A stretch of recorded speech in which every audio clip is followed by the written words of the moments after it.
The newly elected Executive Committee of the Kacc Hills Autonomous District Council (KHADC), along with its chief executive member, on Monday visited Ummat village, which falls under the disputed Block 2 area in Ribhoi district, to ensure peace is maintained as well as to address the problems faced by the residents of the border area. A meeting was organized between the KHADC and the Karbi Anglong Autonomous Council (KACC) to demonstrate cooperation in preserving peace between two sides. Both the councils emphasized the need to cooperate with each other's communities and make sure that they are living in peace.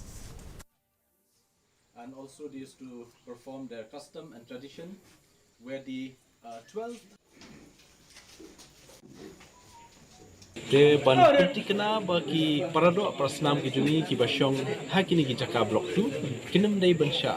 penthut hakalik kawan haka khayi ka khabar hakalik trele kta kawaman kasni takan niru de kawai ka nongrim ka bingiwan banjunga ban pet yaki bak kinem dai bensha penwet ne bensha kta haka syong suk syong sang kaniru ka bangila banjur bahana kalyang ka tim ka jungi ka kenhun jungi bangilek banjunga mene ki kijaka